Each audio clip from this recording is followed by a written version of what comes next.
رب اشرح لي صدري ويسر لي امري واحلل عقدة من لساني يفقهوا قولي اللهم ربنا الهمنا رشدنا واعذنا من شرور انفسنا اللهم ارنا الحق حقا وارزقنا اتباعه وارنا الباطل باطلا وارزقنا اجتنابه آمین یا رب العالمین۔ آج ذی الحجہ کی 3 تاریخ ہے، گویا کہ ٹھیک ایک ہفتے کے بعد عید الاضحیٰ آ رہی ہے۔ دیکھیے اسلام میں جو 4 عبادات فرض کی گئی ہیں، جو 4 ارکان ہیں، ایک رکن تو ہے جس کا تعلق ہے عقیدے سے، کلمہ شہادت، اور 4 ارکان وہ ہیں جن کا تعلق عبادات سے، نماز، روزہ، حج اور زکوٰۃ۔ ان میں ایک عجیب قسم کی تقسیم ہے، مثلاً 1 2 جمع 2 کی تقسیم بنتی ہے۔ 2 عبادات ان میں سے وہ ہیں جو ہر مسلمان پر فرض ہے، امیر ہو، غریب ہو، مرد ہو، عورت ہو، ہر ایک پر فرض ہے، نماز اور روزہ، یہ دونوں چیزیں ہر ایک پر فرض ہیں۔ لیکن 2 وہ ہیں کہ جو صرف صاحب استطاعت لوگوں پر فرض ہیں، وہ عام نہیں ہیں۔ جو صاحب نصاب ہیں ان پر زکوٰۃ ہے، جو صاحب استطاعت ہیں، حج کرنے کی استطاعت رکھتے ہیں، ان پر حج ہے۔ اس میں 2 جمع 2 کی ایک تقسیم اور آتی ہے، ایک اور اعتبار سے۔ قرآن میں زیادہ ایمفیسس 2 عبادات پر ہے، نماز اور زکوٰۃ۔ اقیموا الصلاۃ وآتوا الزکاۃ، اقیموا الصلاۃ وآتوا الزکاۃ، اقیموا الصلاۃ وآتوا الزکاۃ، یقیمون الصلاۃ ویؤتون الزکاۃ۔ یہ گویا کہ بندھا ہوا ہے ایک جوڑا، جبکہ یہ صورتحال جو ہے روزے کی بھی نہیں ہے اور حج کی بھی نہیں ہے۔ صلاۃ اور زکوٰۃ کا حکم بے شمار مرتبہ قرآن میں آیا، اور روزے کے سارے احکام ایک مقام پر سورہ بقرہ کے 23 رکوع کی 6 آیات میں سب کا سب بیان ہوئی۔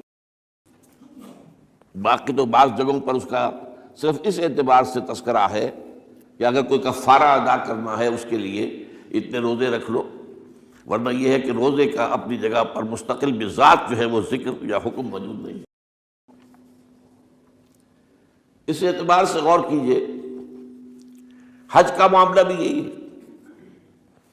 وہ ایک تو یہ کہ سورہ آل عمران میں اس کی فرضیت کا ذکر آیا، وہ میں نے آیات آپ کو پڑھ کر سنائی ہیں، 2 آیات، ان پر ابھی گفتگو کریں گے۔ سورہ بقرہ کے 24ویں اور کچھ 25ویں رکوع میں کچھ اس کے مناسک بیان ہوئے،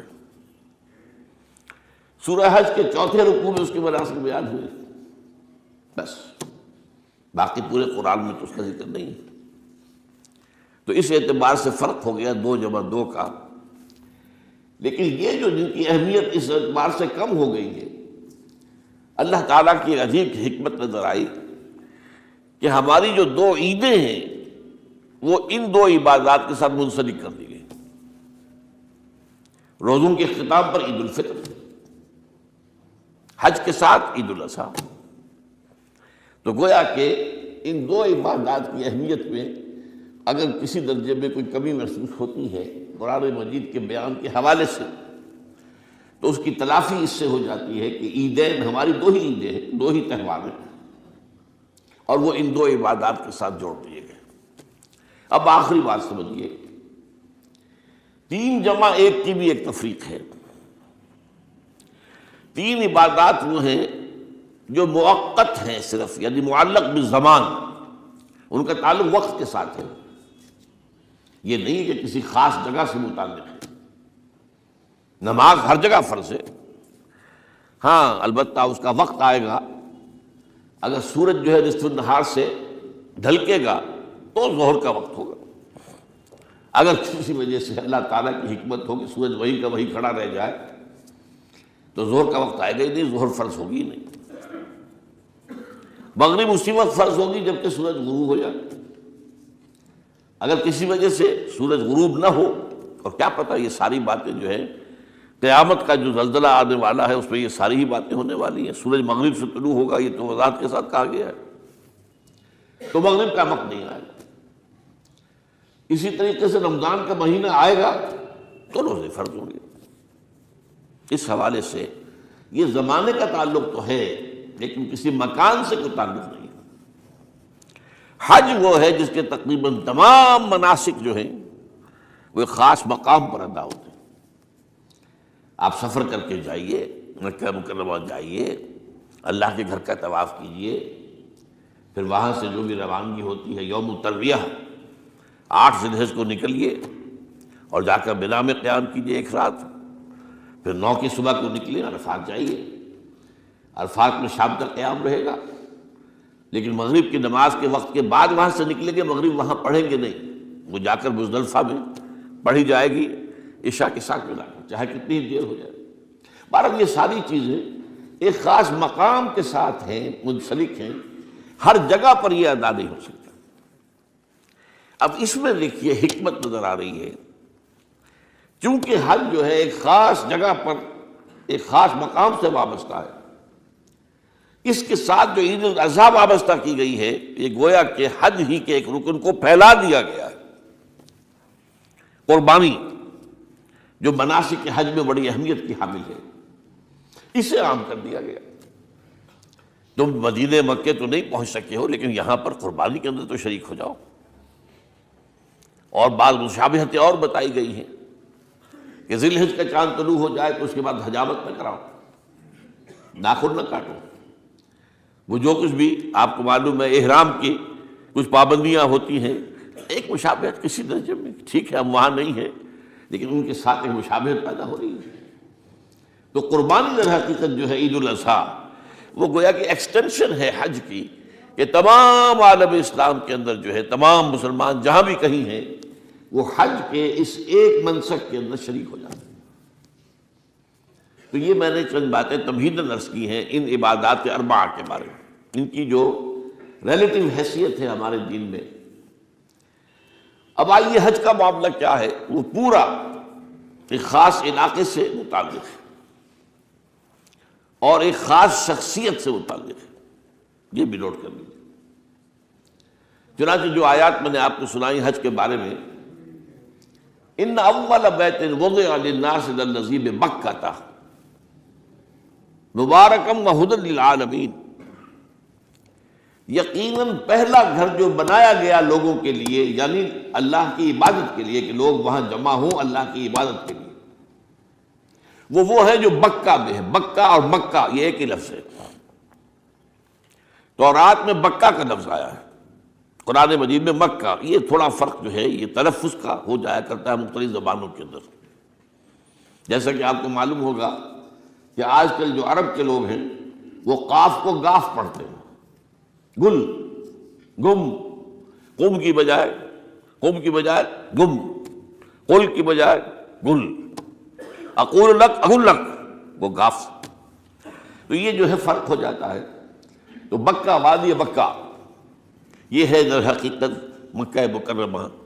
تو پہلا گھر جو بنایا گیا ہے، اور اس کے بارے میں جو یہ عام طور پر مشہور ہے کہ اس کے معمار حضرت ابراہیم ہیں، یہ بات صحیح نہیں ہے۔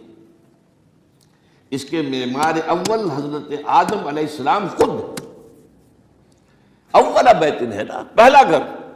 تو کیا یہ ممکن ہے کہ آدم سے لے کر ابراہیم تک کوئی گھر اللہ کی عبادت کے لیے بنائی نہ؟ تو ناممکنات میں سے اولا بیت میں خود دلیل موجود ہے۔ حضرت آدم علیہ السلام نے اس کی تعبیر کی، البتہ اس کے بعد بعض سیلابوں کی وجہ سے یہ عمارت گر گئی اور کچھ جو وہاں پر آبادی بنی تھی وہ بھی ختم ہو گئی۔ تو ایسے آتے ہیں، آپ کو معلوم ہے کہ یمن میں جب ان کا ایک بند ٹوٹا تھا بہت بڑا، سد معارم، تو پھر وہاں جو اتنی خوشحالی تھی اور جو وہاں پر جو باغات تھے اور جو کھیتیاں سب برباد ہو گئی، اور وہاں سے لوگ جو ہے نقل مکانی کرنے پر مجبور ہو گئے۔ یہی یمن کے قبائل تھے جو جا کر شام اور عراق میں آباد ہوئے، یہی یمن کے 2 قبیلے تھے جو مدینے میں آ کر آباد ہوئے، اوس اور خزرج، یہ یمن کے قبیلے تھے۔ تو اس بند کے ٹوٹنے کے بعد اگر خدا نہ خواستہ اگر ہمارا تربیلا ڈیم ٹوٹ جائے کیا ہوگا؟ پچھلے دنوں خبریں آئی ہیں اخبارات میں کہ ہندوستان میں غور ہو رہا ہے اس پر کہ تربیلا ڈیم کو اڑا دو۔ وہ سوچتے ہیں پاکستان کو ختم کرنے کی سبیل کیا ہو سکتی ہے، تو بڑی سمپل ہے اور بڑا آسان کام ہے. بمبارڈمنٹ کر دینا جو ہے ٹھیک ہے، ان کا جہاز آئیں، کچھ کو ہم گرا بھی لیں گے، کچھ تو آ کر جو ہے وہاں پر وہ اپنے بم جو ہے وہ ہدف کے اوپر گرا جائیں گے. کیا ہوگا؟ یوں سمجھیے کہ جو سونامی کا آیا تھا سیلاب، وہ سونامی کا سیلاب آئے گا بھارت پاکستان کے اوپر، اور ہر چیز تباہ و برباد ہو جائے گی. کم سے کم یوں سمجھیے کہ تقریباً 100 میل کی چوڑائی میں، اور یہ سب جو ہے ریگستان بن جائے گا، ہر چیز ختم ہو جائے گا. خدا نہ خواستہ، خدا نہ خواستہ. تو بہرحال سد معارف کے بعد یہ صورتحال واقع ہوئی تھی. تو اس کے بعد سے یہ جو ہے یہ اللہ کا گھر یہ جو ہے گرا ہوا تھا. اس کی کوئی اب صرف یہ کہ قواعد رہ گئے تھے. قواعد کہتے ہیں جو بنیادیں ہوتی ہیں، وہ پھر اللہ تعالیٰ نے حضرت ابراہیم کو بتائیں کہ یہ ہیں وہ بنیادیں جن پر کہ وہ گھر ہوتا تھا. وَإِذْ يَرْفَعُ إِبْرَاهِيمُ الْقَوَاعِدَ مِنَ الْبَيْتِ وَإِسْمَاعِيلُ، ان بنیادوں پر حضرت ابراہیم اور اسماعیل نے مل کر دو معماران حرم نے یہ عمارت جو ہے دوبارہ تعمیر کی ہے. تو گویا کہ حضرت ابراہیم علیہ السلام معمار دوم ہے، معمار اول اس کا جو ہے وہ خود حضرت آدم علیہ السلام. فی آیات بینات مقام ابراہیم، مقام ابراہیم ہے. جو بھی وہاں گئے ہیں انہوں نے دیکھا ہے کہ ایک پتھر تھا جس پر کھڑے ہو کر حضرت ابراہیم علیہ السلام تعمیر کر رہے تھے.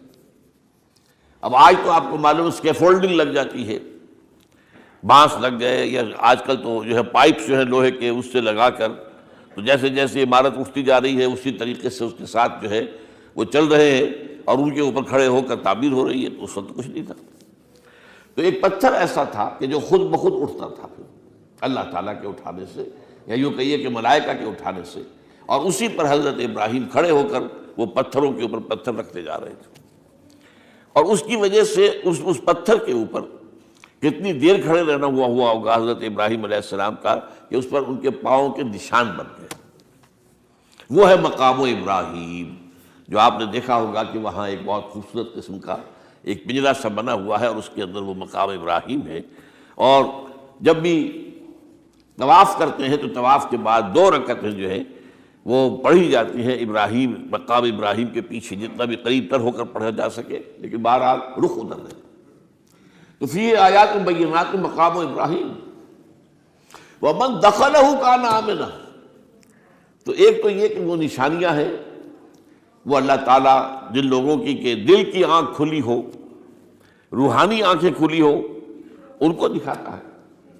اور ایک وہ ہے کہ جو ہماری ان سامنے کی ظاہری آنکھوں کو بھی نظر آتی ہے. یہ نوٹ کر لیجئے کہ یہ مقام امن کا گہوارہ رہا ہے. عرب میں لوٹ مار، قتل، غارت، قتل کے بدلے میں قتل، پھر قتل کے جواب میں قتل چلتا تھا. لیکن اس وقت بدترین دور میں بھی عربوں کا معاملہ یہ تھا کہ کوئی شخص فرض کیجئے کہ وہ کئی مہینے سے اپنے باپ کے قاتل کو ڈھونڈ رہا ہے تاکہ قصاص لے سکے، بدلہ لے سکے، اسے قتل کر سکے. اسے کہیں نظر نہیں آ رہا، اچانک حرم میں نظر آ جاتا ہے، وہاں وہ نقصان نہیں پہنچائے گا اسے. یہ امن کا گھر ہے. اللہ تعالیٰ نے اسے امن کی جگہ بنایا ہے. بلد الامین کہا گیا ہے اس کو، امن والا شہر. تو یہ جو ہے یہ تو آج تک بھی اس کی جو برکت ہے وہ نظر آتی ہے. وَمَن دَخَلَهُ كَانَ آمِنًا وَلِلَّهِ عَلَى النَّاسِ حِجُّ الْبَيْتِ مَنِ اسْتَطَاعَ إِلَيْهِ سَبِيلًا. اور اللہ کا حق ہے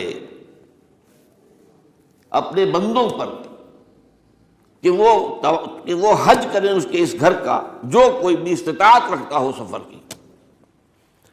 اگر زیادہ راہ ہے، خرچہ ہے، جانے آنے کے اخراجات مہیا ہیں، اور یہ کہ آپ پیچھے جن کو چھوڑ کر جا رہے ہیں ان کے لیے بھی اتنے وقت کا جو ہے وہ انتظام ہے کھانے پینے کا، گزارے کا، نان نفقے کا، تو آپ پر حج فرض ہو گئے. اب اگر اس فرضیت کے بعد کوئی شخص تاخیر کرتا ہے تو وہ بڑے گناہ کے اندر مبتلا ہے.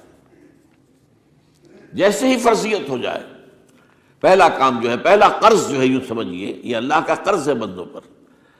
یہ لام جو آتا ہے، لام اور اعلیٰ، لام کسی کے حق کے لیے، اعلیٰ کسی کے اوپر حق ہونا. وَلِلَّهِ عَلَى النَّاسِ حِجُّ الْبَيْتِ مَنِ اسْتَطَاعَ إِلَيْهِ سَبِيلًا.